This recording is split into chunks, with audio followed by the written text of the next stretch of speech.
কোটা আন্দোলন চলাকালে নরসিংদীতে জেলা কারাগারে হামলার পর পালিয়ে যাওয়া বন্দীদের মধ্যে এ পর্যন্ত প্রায় 500 জন আদালতে আত্মসমর্পণ করেছেন।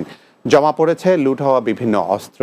জেলা প্রশাসন থেকে আত্মসমর্পণের নির্দেশ দিয়ে গণবিজ্ঞপ্তি জারির পর থেকে আত্মসমর্পণ করেছেন অনেক কয়েদি। নরসিংদী থেকে সহকর্মী শরীফ ইকবাল রাসেলের পাঠানো প্রতিবেদন জানাচ্ছেন সুরাইয়া সীমা। কোটা বিরোধী আন্দোলনে সারা দেশের মতো গত 19 জুলাই দুর্বৃত্তরা নরসিংদীর বেশ কয়েকটি সরকারি ও বেসরকারি প্রতিষ্ঠানে অগ্নিসংযোগ করে। এদিনে দুর্বৃত্তরা নরসিংদী জেলা কারাগারেও হামলা ও অগ্নিসংযোগ চালায়। এ সময় জেলখানার গেট ভেঙে বন্দী 9 জঙ্গি সহ 826 জন আসামি পালিয়ে যায়। লুট হয় কারারক্ষীদের 86টি অস্ত্র। পুড়িয়ে দেওয়া হয় বন্দীদের তালিকা সহ গুরুত্বপূর্ণ নথিপত্র।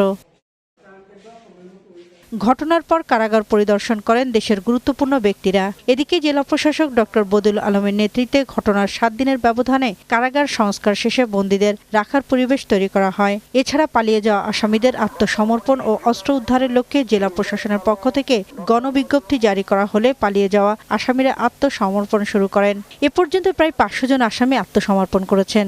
উদ্ধার করা হয়েছে লুণ্ঠিত অস্ত্র। আগুন লাগা দিছে, পরে আঙ্গুল কাবজে এটা বাইরে এনের মাঝে গিয়ে বাইরে ভাঙ্গিয়া পরে সবার বাড়িতে বা করছে ডিউটিতে। ওখানে থাকলে মাই মরে যাবো আমরা, এতে ভালো আমরা নিরাপদ জায়গায় গেছি। আবার যে সময় বললো মাইকিং করলো পর আমরা হাজির হইলাম। পলাতক ব্যক্তিদের আত্মসমর্পণের জন্য জেলা প্রশাসনের পক্ষ থেকে গণবিজ্ঞপ্তি জারি করায় ব্যাপক সাড়া পড়েছে। সবাই তো আর পালিয়ে যায় নাই, অনেকেই কিন্তু বাধ্য হয়েছেন বেরিয়ে যেতে।